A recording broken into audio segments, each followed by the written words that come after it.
I had said before, like this, like we need this electric car battery stuff that we're going to need for the future.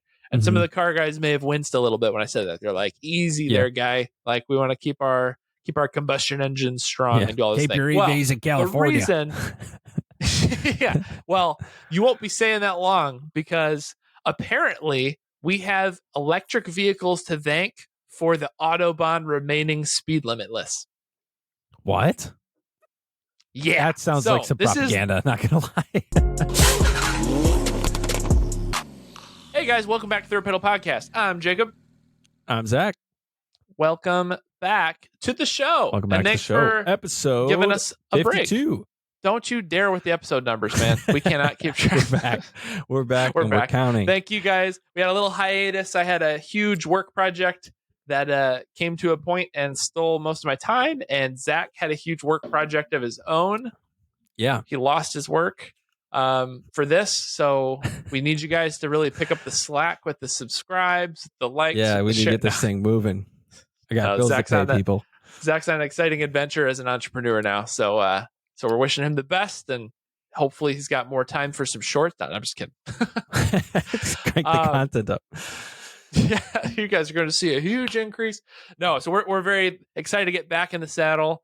We've been working on, at least I have been working on a couple big car projects. One that I'm in the middle of right now that has turned into quite the while I'm in there.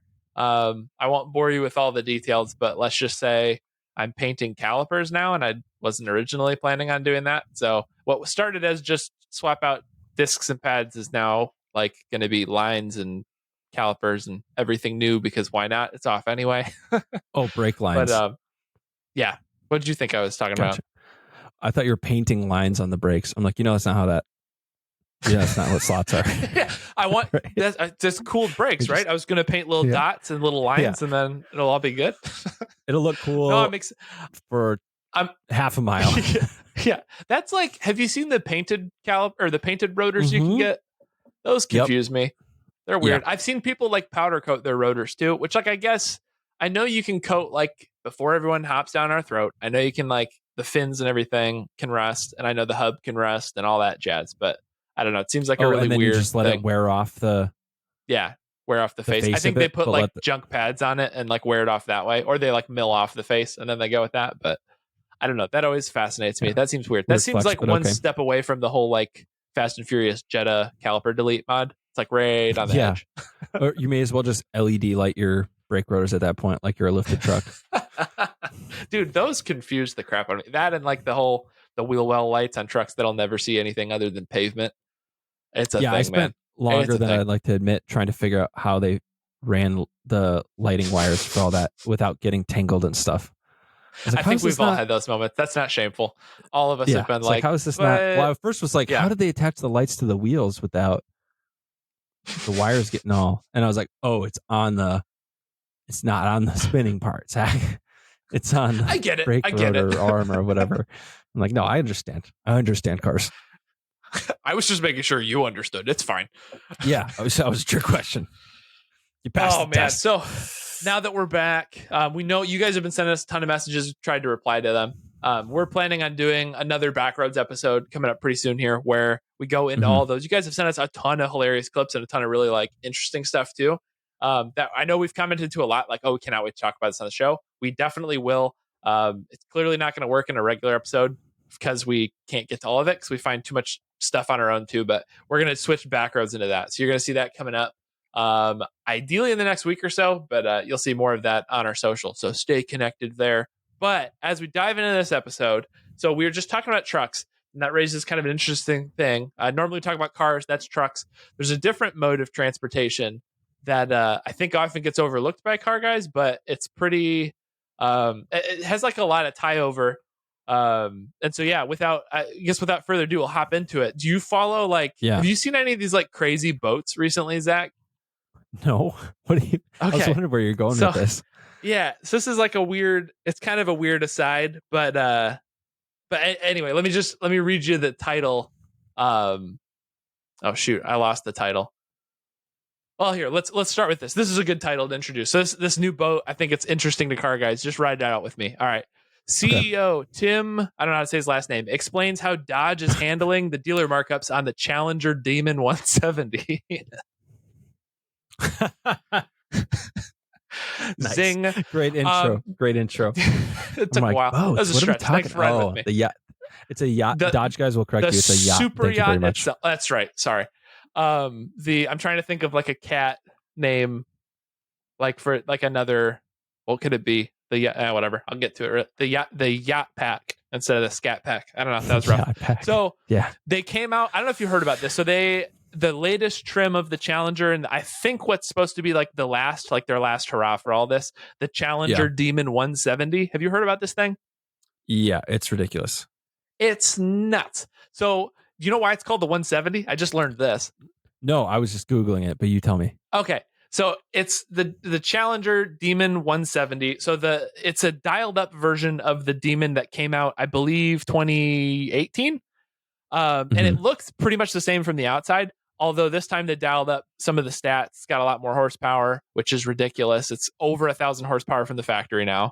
It'll do a 1.66 second 0 to 60. What? It pulls. Yeah, it's the fastest. Let me see their thing. Yeah, 1,025 horsepower, 940 foot-pounds of torque. It's the world's quickest 0 to 60 production car at 1.66 seconds. It's the highest G-force acceleration of any production car at a little over 2 Gs. And it has the history's, I love how they say this, history's first ever 8-second factory muscle car, an 8.91 second at 151. And it's actually banned by the NHRA and its class. Yep. 8-second car from the factory. It has a 3-liter supercharger, which has a point of reference. My Subaru has a 2-liter engine. So that's nuts. Out of its, I think it's a 6.2-liter V8. This car is insane. So it's called the Challenger 170 because it makes its peak 1,025 horsepower when it runs E85. And E85, if it was like a consumable alcohol, would be rated 170 proof, is like how they get there. Oh, that's so they call sick. It so that's why it's in like the Jack Daniels font on the chin of the Demon on there. Yes, because it's, if it was alcohol, that's what it would be. So yeah, they're limiting production to 3,300 models or 3,300 cars. I don't know why I can't think right now.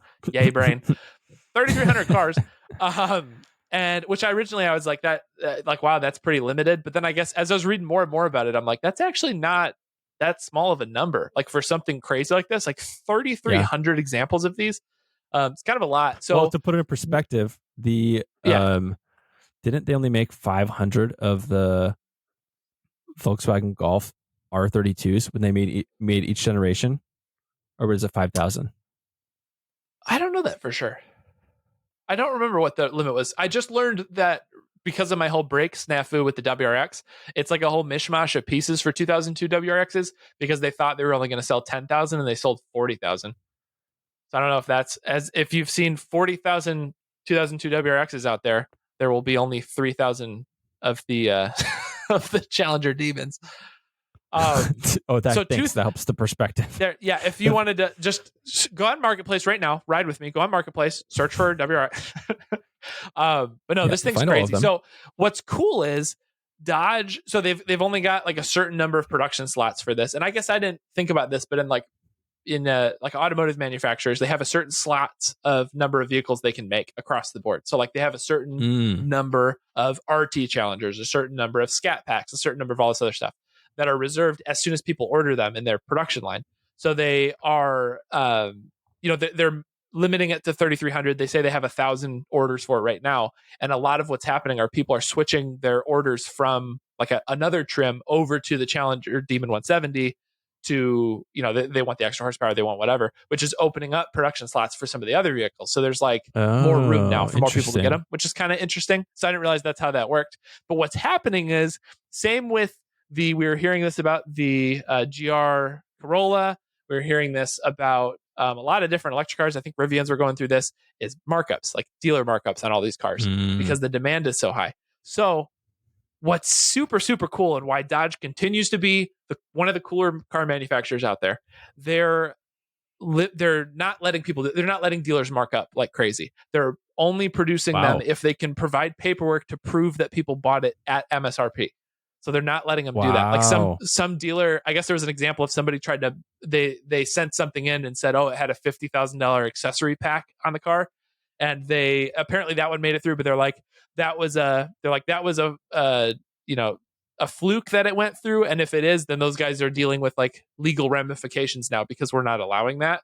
So they're trying to get everybody just at like MSRP and not let dealers like screw people over, which is kind of cool. What, $100,000+ still? It's I don't know what the actual MSRP on this is. I think it's 100,000. Yeah, just under $100,000. So I guess the one like people are trying to put like 40, 50, $60,000 markups on these things. It's kind of cool. They're requiring like notarized like documentation to say no, this is what the price of the car is agreed upon as at the sale as MSRP, which is kind of cool. So they're protecting the enthusiast that way, which is kind of cool. And they're starting with just those vehicles right now. But oh yeah, that's what it is. The base price, oh my gosh, is $96,000, $666. Oh, that's right. Yeah, because they're doing the whole demon thing. So have fun with your cursed cars, but yeah, right. So it comes with the coolest box of like bourbon glasses and a decanter and that's whiskey awesome. stones that are little demon heads and little demon head coasters, and it's like a crate. That's pretty cool. Well, I was gonna share too. Yeah, go ahead. Sorry. Here, I'm gonna share real quick, just because. No, I'm gonna share. No, I'm gonna share first. I was like, "Can you see this?" Yes. I was like, "These got to be the worst." What is this, like a Microsoft Paint mock-up of the car? What in the world? Yeah. It's the car cover. What? That's what they're showcasing here. It comes with the car cover that looks exactly like the car. But I was like, how did this make it through like the graphics department or whatever? Like, and I was like, oh, it's because of that. But yeah, it comes with this sick like that's box awesome. set. Oh, that's super cool. With your name and stuff on it, I think. So yeah, in addition to that, so here, let me steal the screen here. So I was going through their page. I think we're on the same, Dodge Garage. We're on the same site. So going into it, they have all the features you can get it with. So they have, obviously all their colors are pretty cool. Yep. Price markup's not crazy to go to a different one. This one I thought's funny. You can get a black painted hood, roof, and deck lid for an additional $3,700. That seems crazy. And all you're getting is the additional. Yeah, this is painted now funny. Instead of it being normal. This is sweet though. So the standard dealer base markups, Dodge. Well, so the standard paint. Right. They're like, it's going to be $4,000 for paint. You know what I mean? So the base interior has no passenger seat and no rear seats. That's awesome. Which is sweet. So then you can add in a full cloth interior to get your seat back. You can go premium group with the Alcantara interior, or you can get the red Laguna leather, which is pretty sweet. Yeah. So then they've got a rear seat delete, which as it should costs $0, which is kind of neat. You can get it with a sunroof. You can get it with Demon seat belts for an extra $400. A trunk dress kit for $300, which I think is just trunk trim. But it's kind of neat that funny. Like this stuff, like $1,000 for GPS, like that for trunk dress, that for seat belts. That feels like reasonable prices. That doesn't feel like stupid prices just to be stupid. Right. Well, yeah, because you're a la carting your race car. They're going, you're not going to need GPS and your trunk. You're going to pull this stuff out anyways. They're like, if you're going to drive it, fine, you can get it, but we're not going to throw it in from the factory, which is kind of cool. So it comes with forged aluminum wheels. You can get carbon fiber 2-piece wheels, cost you an extra $11,500, and it shaves us off a whopping 25 pounds. So I guess if 25 pounds matters that much to you, have at it. Well, that's probably to get your 8-second quarter mile. You got to have those, I'm sure. I don't know. I'm sure that the 8.9 is spec'd at the top spec. So like no seats, none of that extra stuff, and then the best sure it has wheels. No seats in it. Yeah, I don't know. I would be very, very interested to see, hey, Dodge, if you want us to do a quick A/B for you, give us 2 of these. We'll do it. One of us will drive one with carbon fiber wheels. One will drive with the forged aluminum. It would be interesting too. It'd be interesting to see if you have a full interior on one of these things and the regular wheels and then carbon fiber wheels and the stripped interior, what the difference actually would be. Yep. How much faster it is. Yeah. Science demands we need an answer. So we need to find out. They've got some pretty sweet. I've never dove into the electronics of these before. I was just going to pull this up quick and then we can go to the next thing. The way, like, I didn't realize, I heard about this, but it's got the, like, I think it has the tree recognition. So it has, like, it uses its front camera to, like, look at what's going on. Cool. So it'll show it in your dash, which is nuts. All of the features on the center computer are nuts. Like, as far as what you want, like for your whole like drag setup, they've got, what was the one I was looking on before? Here's the custom modes you can have all set up. Let me skip through. Line lock is all digital via the screen, which is crazy. Launch control settings, the shift torque setup, the launch torque setup with like all of these waypoints and everything. It's crazy. Shift light shows and cluster. Yeah, it's like all this customized stuff. The race cooldown period after you've driven, it's nuts. So there's a lot of like it's just cool to see like a fully track equipped thing that looks like the previous one. Like they didn't do anything to the exterior. It looks exactly like the previous generation, but a lot more power and named in a cool way. And I love that they're protecting like future owners from this whole like MSRP weirdness that's going on right now. Because they could they could not do that. I'm sure they'd make their dealers a little bit happier, but they're focusing on like, guys, don't do that. Like there's already profit margin built into the car. Like, do your thing. And they're realizing they don't need to twist people's arms to sell these. Like as the dealers got to probably fight people off to get these things. So yeah, well, so part of this was there's a list of, somebody put a spreadsheet together of like what's going on across the country and everything. Yeah, this one was the $50,000 Demon accessory package, which was really just the Demon. But they were tracking through to see like where these are all coming from and who's ordering what. It's kind of interesting. But yeah. Anyway, so there's the Demon. So yeah, that's interesting. Like I said, I think I'm not 100% sure, but I think that this is like the last hurrah before they go like Daytona, like E. Oh, this was the last thing I was going to read. I thought this was hilarious. So you can like they have a thing called the horsepower locator for Dodge. So you can find like your car or whatever. So if I punch in the zip code here, let me read. I never have done this before, but let me read to you all of the trim levels available for a Challenger right now. You ready for this? Yep. So this is so funny. There's the Shakedown Scat Pack, the Shakedown Scat Pack Wide Body, the Swinger Scat Pack Wide Body, the Swinger Scat Pack Wide Body in white knuckle. Oh, there's 3 colors. The Black Ghost SRT Hellcat Red Eye Wide Body, and the SRT Demon 170. And then if that's not enough for you, the Chargers have a few others to offer, including King Daytona SRT Hellcat Red Eye Wide Body. Oh my goodness, the luckiest name where's ever. The one? Here we go. The SRT Hellcat Red Eye Jailbreak Wide Body 807 horsepower version. Wow. There you go. So need a whole window banner for the VIN. They aren't there with the names, but if they aren't there for the American horsepower, I don't know what they are. That's crazy. So anyways, there's my boat of the week for everybody. That was a good way to start that. Pretty awesome. Well, I got another exciting development as far as high horsepower cars go. Okay. We talked about this a little bit. I would lose it if you actually there. brought up a boat right now. That'd be so funny. No, it's not a boat. It looks like a spaceship though. So okay. We all know, and we talked about this when we went through the Chicago Auto Show. I think we talked about this a little bit on that recap episode, which go watch again, guys, if you haven't.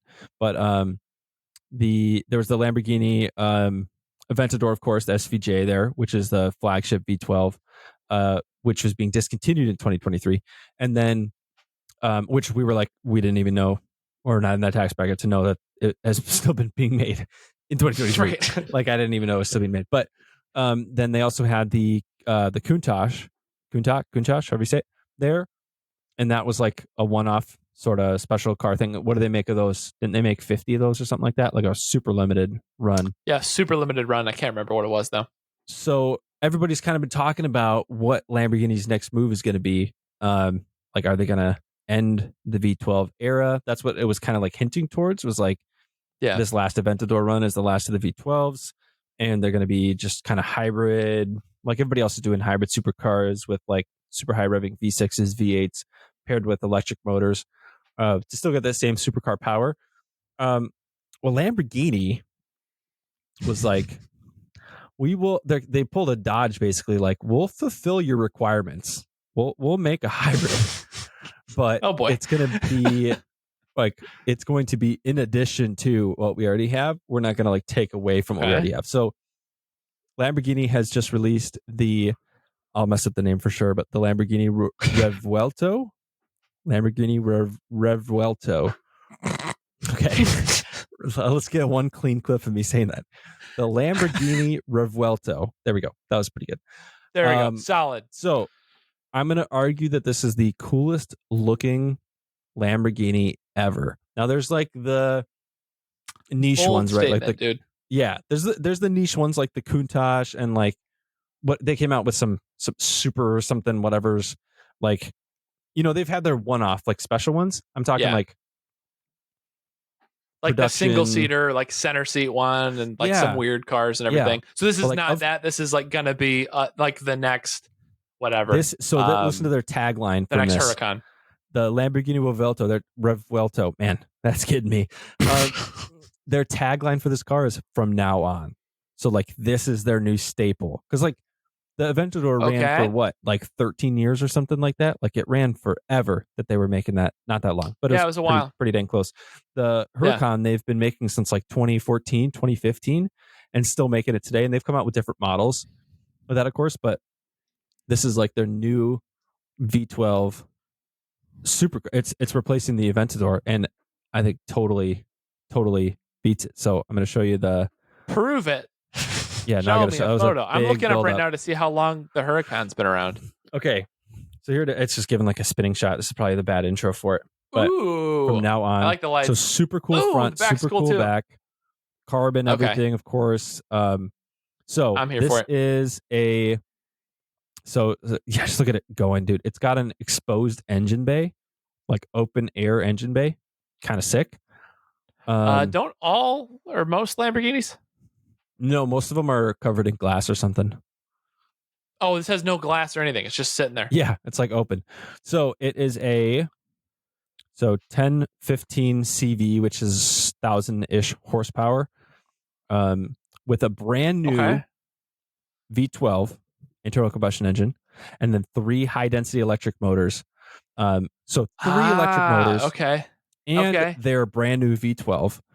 So that's what the 1,000 horsepower comes from. Where did they had the numbers here? So 400-ish cubic inch V12, 1,000-ish horsepower. I have the conversion up here for this. At 217 top speed and 2.5 second 0 to 62, because it's 0 to 100. So I don't know what that would equal out to. So this looks a little less impressive now that we just looked at the 170 Demon Challenger, but still like crazy performance specs. And there's all this, you guys can go to Lamborghini's website. This isn't anything proprietary that I'm showing you, but I just think it looks amazing. Specifically the front end. So here's a shot. The front end looks sick. So here's a shot of that exposed engine bay. Interesting. Okay. So like it's just open. And then, man, this thing looks cool. I like the side scoop on it. Mm-hmm. It looks very, very aggressive. This thing looks nice. The back end looks tight too. I like it. Yeah, I was curious how they were going to redesign this shape, because you could only go so many ways, right? I mean, like you can only shape it so many ways before it starts to look kind of funky, and like how to make it look Lamborghini still, but be something totally new. So I think it's really cool how they did this. They didn't lose the Lamborghini doors. Right. Yep. So this one's still got because this is the only model now that has those. Like the Aventador was. I think the Aventador was the only one that had them. And then it's got the like mid bumper, side by side exhaust tips, which is actually quad tip exhaust. So when you're revving and shooting flames, it'll be perfect. It's actually quad tips. It just got these 2 big old things around it. Okay. Cool lights incorporated. And then the front end is just mean. Looking at that line that comes over the rear fender that goes to the front from the light. It looks super, super nice. Yeah, the front lights look sweet. I will admit they start feeling a little like McLaren to me for some reason. I don't know why. For me, every supercar just feels like it starts leaning McLaren. So good job, McLaren. But they did a good job. And I know that like the triangle thing is like a little. I've watched some shows that Lamborghini has put on, and that's like a little motif they bring in a lot. So like. Mm-hmm. It's interesting to see it on the front end of their car. It's kind of cool, especially as their flagship. You said this was their like flagship, like hybrid thing. Yeah, this is like the new V12 supercar from Lamborghini. Like this is the car. So So can you tell me more about this hybrid system? Is this that one that we were talking about like not too long ago that faces the wrong way? Yeah, I believe so. Let me just double check that. So I have that. So here's No, it you should faces still be the able right to see way. this. Yeah, I see it. So, yep. I think it's got it in the No, it fits. transmission. Yeah, but the engine fits the right way. So that was something else we were talking about because Lamborghini leaked that they're making something that's going to mount a V12 the other way in a vehicle, which was super, super weird. So this is interesting that this is not that car. This is faced the I correct way. think, yeah, I think because see, this transmission is the transmission. I think was the thing that was weird. See where the gears are all sideways. Yeah, because it incorporates if this is a similar one, then that the electric motor that's in the back there is also used as the starter, which is kind of cool. Right. Yep. Yeah. So that is that one that we talked about. So yeah, I don't know. I remember that now that you're saying that they had something with the that was the big deal. Is it was going to be the first time they mounted a V12 the other way. This must not be it though. That must be coming for something else, or that was an outdated video and they changed it to do this instead. But that is wild though that you're still going to get a V12. That's the way to hybrid, man. You still get a V12, but you've got an all-wheel drive like a monster. Yeah, that's how hybrid. all the supercar so you can people park are in the doing EV it. charging spaces. Yeah, right. Yeah, I don't know if it's if it's like a plug-in EV. You know what I mean? I guess you can still park in the is. hybrid spots, regardless. But Oh yeah. So, anyways, super cool. I thought this graphic was pretty cool, where they're showing like Oh, neat. Hold on, what's an 8D sound experience? That's fake. Use headphones. Oh, they go all the way back to the Countach, Diablo. Yeah, so you can see. I mean, you can see the influence throughout, especially where it's kind of like the BMW thing, where the side scoops just keep getting bigger and more aggressive. Not with the grills, but that's with Lamborghini. Funny. I've never noticed that before. The side scoops are just Lamborghini's version of the kidney grill. Mm-hmm. Interesting. But the same shape, essentially, more or less, has basically stayed the same. The spokes keep getting bigger too. I know. Yeah. From back here, so what is this? The Cybertruck, and then also now it's to here. From now on, so hashtag from now on is their big thing. So, anyways, I'm super pumped about that, and it was cool to see. That's like super neat. I feel like they kind of teased it in their design elements when they're making they made the Huracan Technica, which I believe was oh yeah. Was I like tricked into thinking that had some hybrid stuff too? I think you were tricked. I don't think that ever did.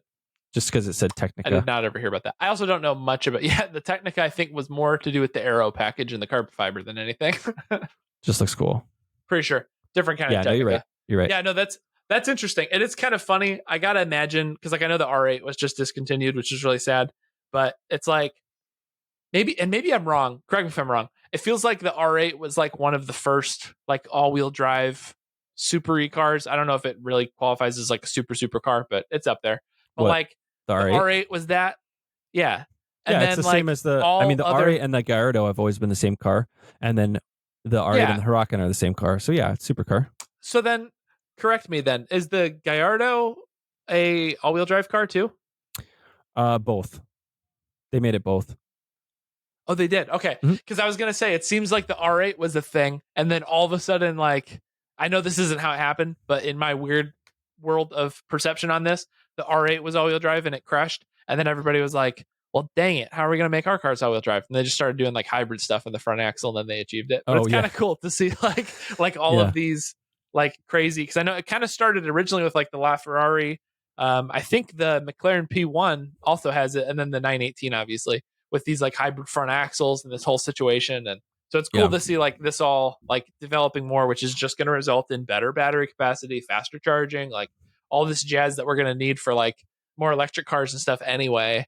Like demonstrated in these crazy examples of vehicles. Okay, so if you're done with your Lamborghini thing, I actually have a really good bridge from this. If that's cool with you, go for it. I had said before, like this, like we need this electric car battery stuff that we're gonna need for the future.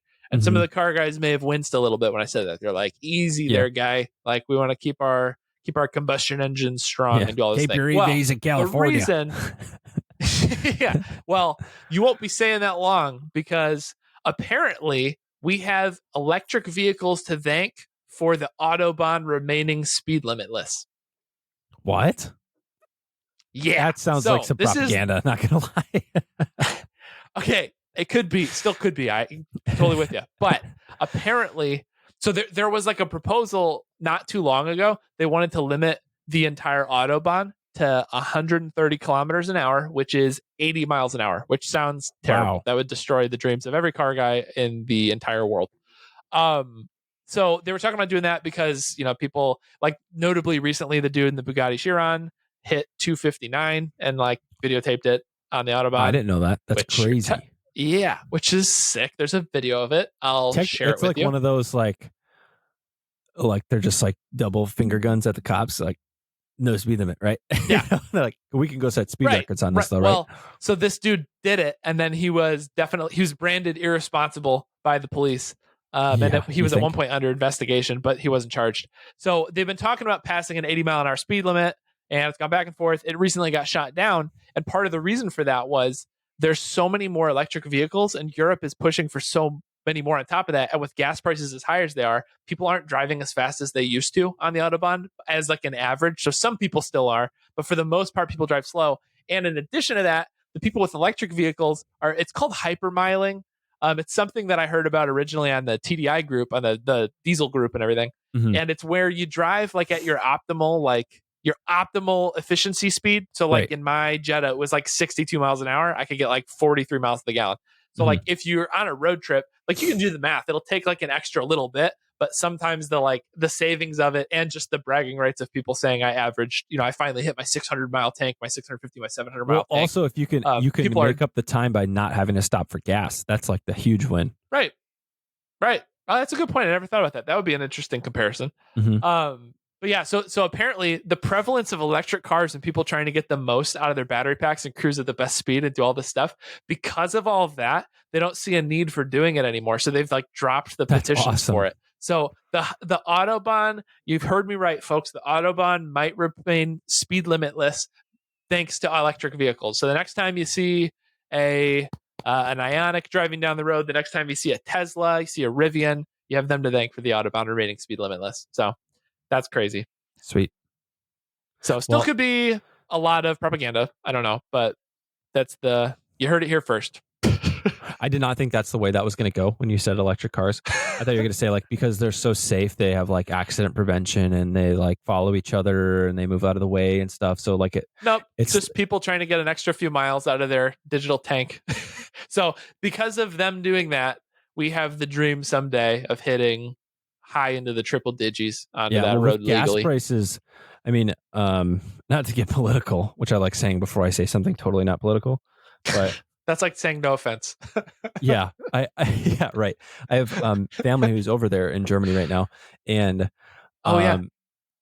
they are showing us the gas prices stuff. It's 4 times as expensive per gallon. Oh my gosh! It's like really? You complain about you're like $3, $4, $5, $6 here, which I know it has gotten to, and I don't know if it remains at around 6 in some places. I'm sure it's around 6 in some places still. Yeah. So yeah, they do it first of all by the liter there, and then it's like whatever it is for $8 a liter or something. It's like ridiculous. That's insane. So yeah, they're probably also looking at that like. Well, we could go off on a whole tangent about oil and gas stuff, but we won't do that in this podcast. They're like, we priced enthusiaths out of the market. They're like, we've been saving for this since 1997. Like, it would be interesting to calculate, which someone with better mathematisms than I have could do. That's the wrong way to say that word. You revealed a lot, just that one word. Yeah. I wonder how much that run cost on that Bugatti. Like, I bet that wouldn't be too hard to figure out. Like, what is its... Like, how much time does it take to get from 0 to its 256 top speed? Is that what it was? 256? Let's see if we can solve this here on the podcast. But I don't think we will, because you're not going to be able to find the efficiency of a Chiron at full out speed. Well, we can assume though. So let's see. It accelerates. It can get it to its top speed in 28 seconds. That's not as long as I thought it was going to be. Yeah, that's dumb fast. Like, it takes more than 28 seconds for the average person to get on the highway. So That is nuts to think about. And somebody is going over 400 kilometers an hour doing it. Yeah, and you're going Mach Bugatti. That feels like it's only going to make my road rage worse. I'm like, you could be going 300 miles an hour by now. Yeah. So if we say it takes 30 seconds, yeah, this is not going to be good math. No, because what is the miles per gallon? Do I just stop here? Yeah, we stop here. No, we give up right here. Let's assume it's 1. Let's say it's 1 mile to the gallon. I don't even think it is though. There's zero chance it's 1 mile to the gallon in a quad turbo W16 at wide open throttle. Well, what fraction do you want to give it? Half? I'm good with half. Do you want to give half? I gotta write this out. I can't do this miles per gallon. It's going negative miles per gallon. It probably makes more sense to count gallons per mile in this case.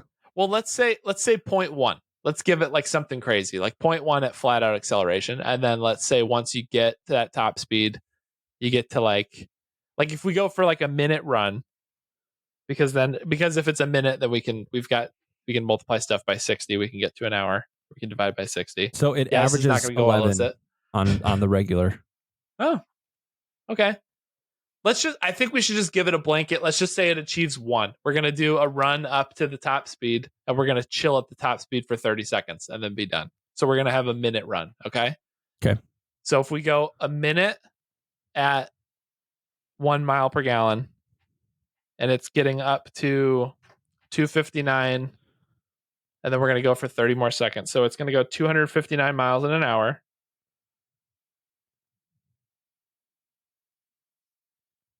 An hour is 60 minutes. So it's going to go that divided by 60, whatever 259 divided by 60 is. Okay. There's someone else that did this math already, so I just Googled it. Really? It's about. Please tell me. Okay, so it's Top Gear UK. They did a test. Okay, this isn't exactly specific to this car, but they did a test including the Veyron, 3 or 4 other supercars. Okay. They ran the track at top speed of 200 miles per hour, and they all got about 1 mile per gallon. I was right on the 1 mile per gallon. Yeah, you're right. I'm sorry. Heck yeah. That's not the math we're looking for, though. No, it's not. But it makes our point, though. We went on a long tangent for nothing. A point was that there's like 4 people in Germany who can afford to do that, so it's fine. Okay, but I did the math. So if they get up to 259 miles an hour, let's just say round numbers, they go about 4 miles in a minute. Okay. Which is kind of crazy. I thought the number would be higher, but it's not. So if they go 4 miles, so then it'd be 4 gallons for that run. So 4 gallons times whatever the fuel cost is. There's your efficiency. I would love to see a DDE video of them getting pulled over in the Chiron after doing 256 miles an hour, and then just being like, "Well, I could drive here. No, you don't understand the Canadian laws. I don't need a license here in California when I bring my Lamborghini down." You ever watch those videos? Those guys? Yes. Those are the funniest.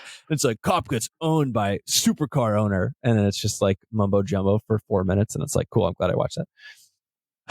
So then it looks. I'm still on this. So okay, it's sorry. 7. This can't be right. What did you say the gas prices are over there? I don't know. I was wrong. Oh, this is saying it's $7.26 a gallon right now in Germany. A liter. It says a gallon on this site. It says it's 191 a liter. I don't think it's right. Well, then tell me what's right. Wait a minute. 696. Did you Google the same thing I Googled? Probably. Yeah, this is $1. Yeah, that's what it is. So, but still, let's put this in consideration, okay? So $7.20 a gallon.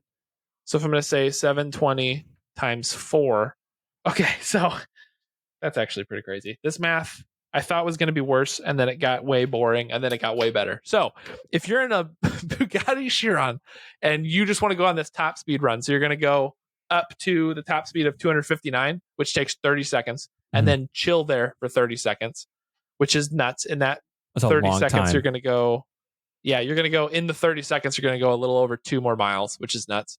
So just to do that for 1 minute of driving, $28.80 in gas. Not bad, honestly. I've spent more money on Ubers that were not that fun. For a minute. yeah, that's true. Good point. That's pretty wild, though. Yeah, that's true though. $30 a minute. The dollars per smile ratio is pretty off in an Uber compared to this. This is probably the maximum smiles per gallon you can get. But yeah, I don't know. So, yeah. The math is weird on that one. That's crazy that every minute it's going a little over 4 miles. That's kind of crazy. But yeah, that's so long.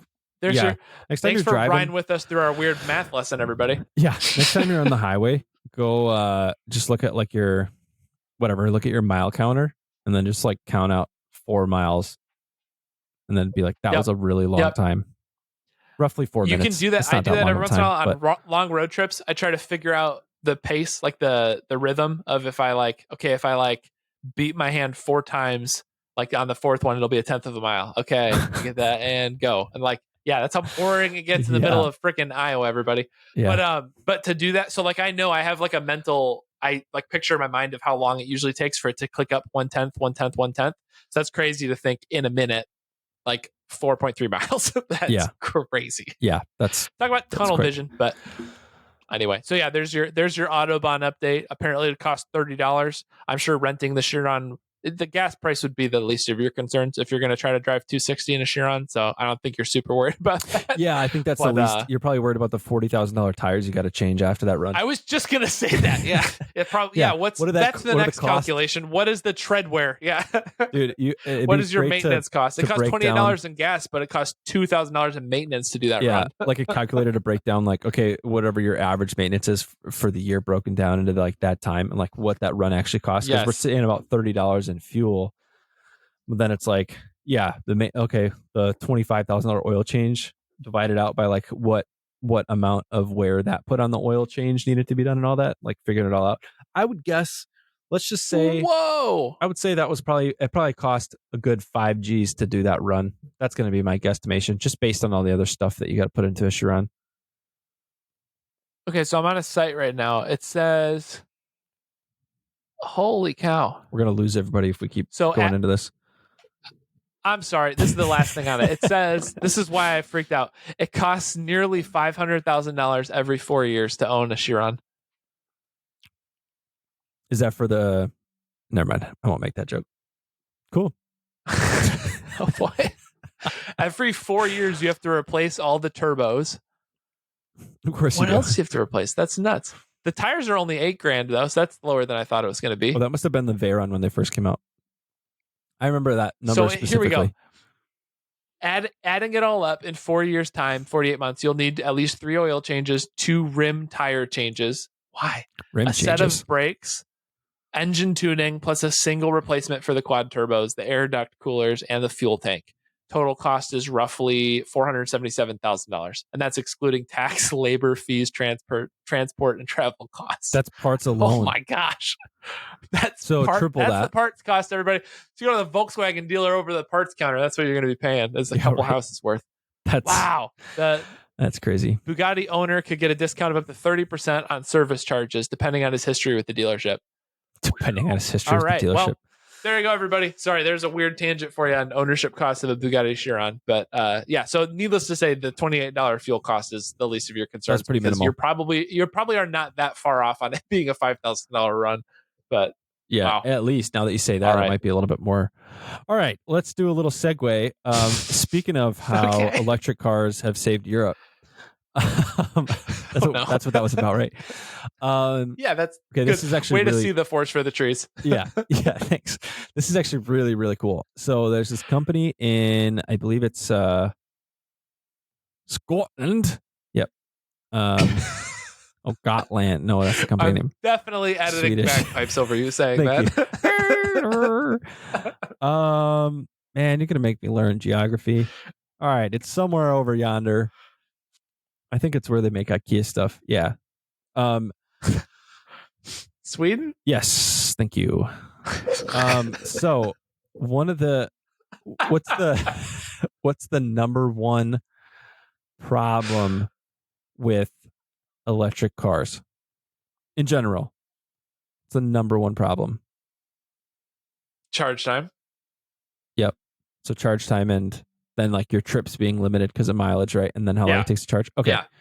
Yeah. This is what I was talking about before we got on, about like, you have one of those ideas and then you like see it on TikTok or you see it online. It's like, oh, someone else already did this idea. Yeah. So I was like, Yeah. what if like those car tracks we had as kids where the track is what charged the car and let them drive? Oh yeah. Like, what if you could just implement that like with every so often in the road? Oh, I've thought about that so much. Yeah. So it's done already.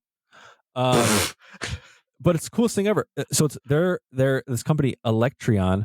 They are Okay.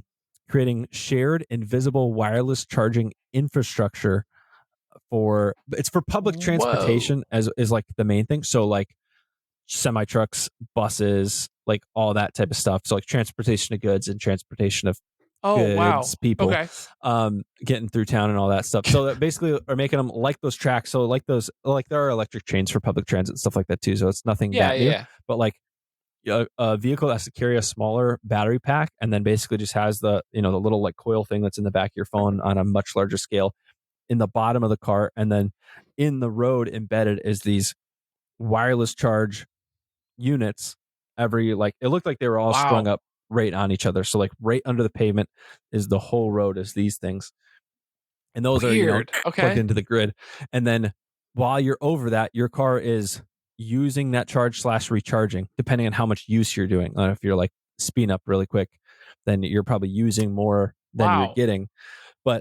But yeah, so their whole goal is to eliminate um gas stations and charging stations, essentially, was their big thing. So their pitch Whoa. is Okay. if Interesting. they can electrify um all the roadways, which is a big task.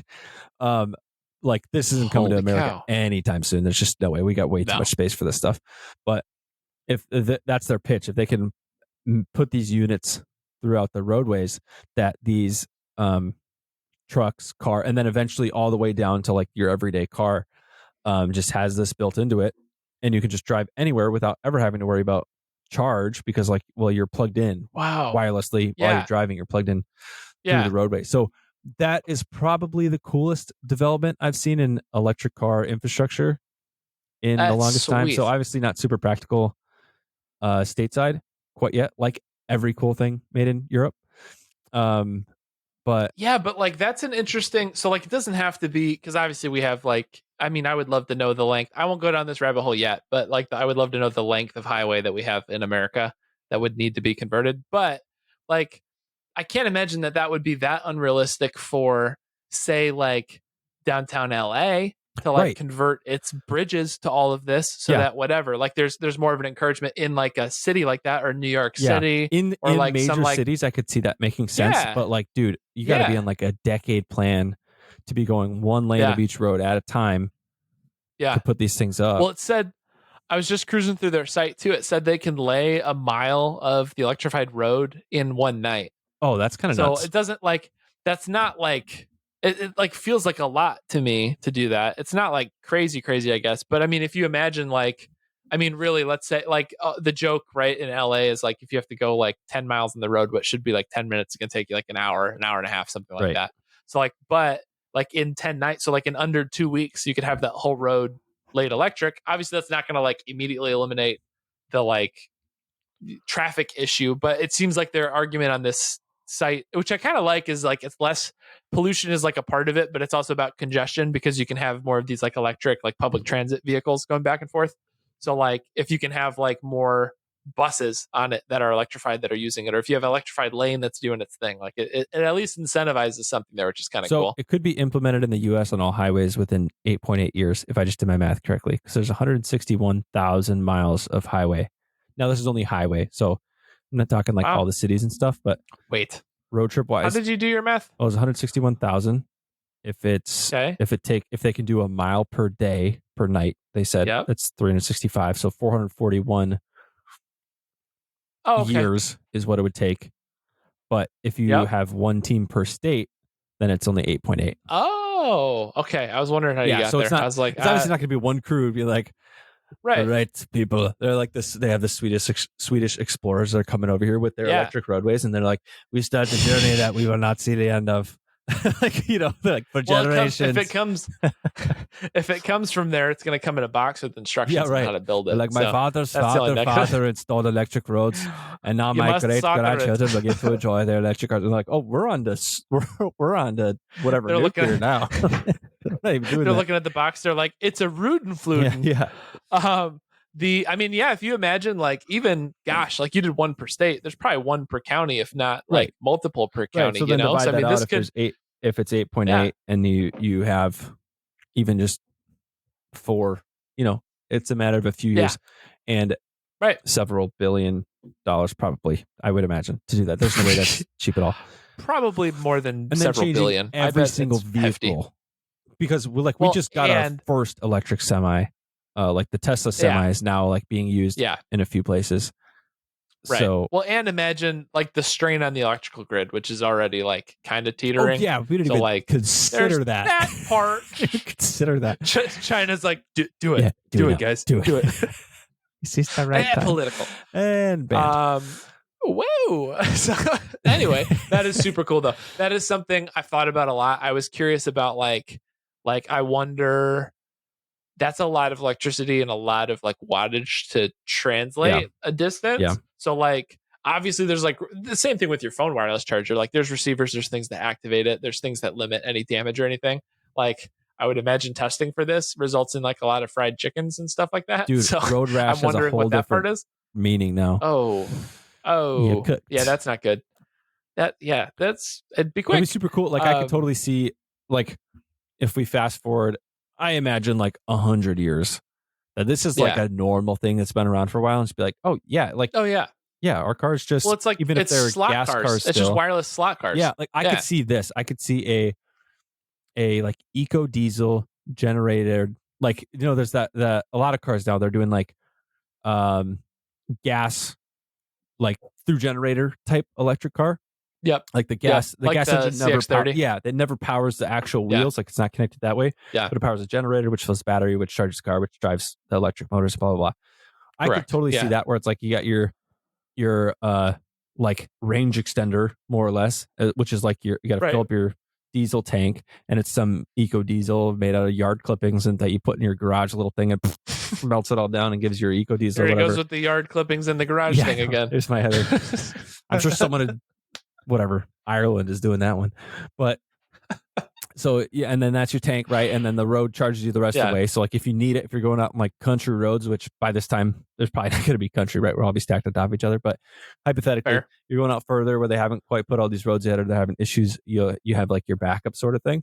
That could be super interesting. Or like you didn't pay your electric road tax. That's the other thing I thought about immediately. My first thought was that was my idea, Electrion, where's my commission? And then my second thought was that's really, really cool. And then my third thought was don't say anything bad about the government on the internet or they'll shut your car off from connecting to the road. You can't drive anywhere. Yeah. Like that would have made something that happened that I don't remember what it's called a few years ago would have been a little bit crazier if they could control where you could go with your car because they control which roads are electrified. Well, yeah, that's crazy. Because I mean, even apart from that, like the whole, like I wonder if that would be like a subscription based model for like which lanes you can travel in and like all that kind of stuff, or if there's just built-in tolls for it per mile for how long you drive on it. They open up different lanes based on which ones are powered. Yeah. Mm-hmm. Yeah, which would be interesting because I mean, I could see even if like main roads are, it's like you still. So like in theory, once battery technology is figured out differently, you could like if you have like high capacity or high volume solar panels that create like enough electricity that's stored in battery packs that then powers the roadway. So you don't need to like run a grid everywhere out in some huge roadway. It could just be its own little self-charging bank. I wonder how you could even leverage, like if there's a way to leverage friction from vehicles driving over it to like generate some sort of electricity. Yeah, there's a company that's worked on that too. Interesting. So it's like, I wonder how much, like if cars are braking, if they can regenerate power back into the road, or like how two-way this can get. Because I can see a world in which like all the highways and stuff are recharging, and then your charge is only supposed to get you like to the highway. So then like country roads and stuff aren't. You can have like you said, like your backup, gasoline or diesel or whatever generator in your vehicle. For like in case whatever, it's like carrying a jerry can now. You just have that whole engine and everything. Way more expensive. But as I said that out loud, it was very funny. Like, in a Jeep, when you have a gallon of gas, you could just have a whole engine that you don't use most of the time. But it's like that. I can see that maybe being a thing. Like, you go on the scenic route and you're like, oh yeah, it looks like we need to get back to the highway, and then you get back on and then your car recharges. That's interesting. It's interesting that they see like that. Talk about reimagining stuff. Like, hey, what if gas stations didn't need to be a thing? Like, that's pretty. That's yeah, pretty they show crazy. That's if pretty you watch far out there. they have a whole video for it, of course, like the utopia of what it would look like if this was all for everybody. Yeah. Yeah. Like the gas stations like crumble away, and then it's like a park and there's kids playing and birds flying. And like in theory, obviously this will have to be like publicized somehow. So it's not like, oh yeah, all right, you can't go in this district. Otherwise you got to pay, this company, they charge this much more to drive per mile on their road or whatever. But I guess with the Teslas and with everything being computers, and we're all just driving computers on wheels at this point with the electric cars, at least. Yeah. They could just monthly subscription charge you cost per mile type thing that equals out to about what you're paying for gas anyways. But anyways, in theory, like you have less space for, think about how many gas stations are. Like, don't get me wrong, I love Quick Trip. If you guys from the Midwest, Quick Trip's awesome. But like, if you don't have all the Quick Trips, gas stations, and then in like with that, all of the like other automotive shops and auto zones and blah, blah, blah. Cause like with all this technology stuff, you basically just need like someone on their laptop somewhere else who can wirelessly come and fix your car besides like the mechanical stuff. But anyways, they showed like, this is how much cleaner the air would be if we did this. So you think of like big cities and like air pollution and smell and like all that junk. Besides that, like just all of the extra oil and emissions and stuff that like seeps into waterways and air and all that stuff. Like, could be really, really cool. Yeah, could be cool. Or could ruin the world. I still want to drop a gear, disappear. I'm on both sides. Yeah, could be. Both sides. It's as we're talking about it too. It's just like that's a lot of government control for a lot of. And then you see like it gets very RoboCop very quickly because it can go that way. Like, oh, it's great. We can just track the criminals' cars and shut it off. And you're like, but my car. That was like the license plate thing we talked about a few episodes back. Yeah, that's what I was just thinking about. It's just like this feels like it's like a Black Mirror episode. Honestly, actually, this would be a great Black Mirror episode. Totally. Well, didn't Ford make that where like their maybe I'm getting this wrong, but I thought Ford did that where their vehicles on lease, if people like stop making payments on them, they had technology patented that like the vehicle could drive itself back, like it could repo itself. I think that was a joke. Oh, was it? Oh. Yeah, I don't think that was real. I think it was I remember seeing something about that, but I think that was the joke too. With all the new like Teslas and everything like that. Is that are these cars gonna be able to repossess themselves if you stop making payments or just like stop working for random that things? Would technically be so much safer. If you've ever watched, we talked about like tangents of videos we get on. Yeah, the repo ones are some of my favorite. They just back in and put people's cars like up on their truck, and they're just like, well, you have to pay me to take it off. I'm sure since we're all in the same niche, I think we probably all have the same algorithm or at least close. Did you see the one where the guy is clearly very drunk, older guy, and he comes out with an axe and he's trying to chop like this solid steel arm that's holding his Jeep up? You haven't seen that one? No. And the guy, the tow truck guy is the calmest person. He's like, sir, can you just not do that? Like, you're making things a lot worse for you. Like, he's so calm. Oh my gosh. I'm like that. Oh guy, my gosh. Yeah. Well, it truly is a Jeep thing, and you would not understand. Right. Along with rubber duckies. That's nuts. Yeah, dude. The duck thing is sweet. For those who don't know, this is our random tangent that we can end this episode because it's all over the place. This is what happens when we don't talk to you guys in a while. So there's a thing in the Jeep community called ducking each other.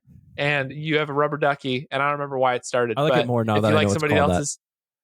Yeah, if you like somebody else's Jeep, if you think something's cool about it, whatever. Like, you're supposed to have like rubber ducks in your Jeep, and you leave it like on the dashboard of a Jeep you like. So like that happened. My wife's Jeep was parked outside last summer, and we came out. The doors were off, and we came out, and there was I had seen a Jeep come by pretty slow, a doorless like TJ like hers. And then, they left the rubber duck on the dashboard. So that's like a thing. It's like a pay it forward. Everybody's got the rubber ducks at Jeep shows. And when they all go off-roading and stuff, everybody's got their ducks like up at the dashboard. So it's a whole thing. In a totally different lane and not akin to like the loofah trend in Florida. Not cool. that. Awesome. Not that at all. Nothing to do. No color code with it. Okay. Nothing. It's not. Cool to see that that's in all of our weird thing of our weird algorithm too of like, hey, did you guys know this was a thing? It's like cool. Very cool. No.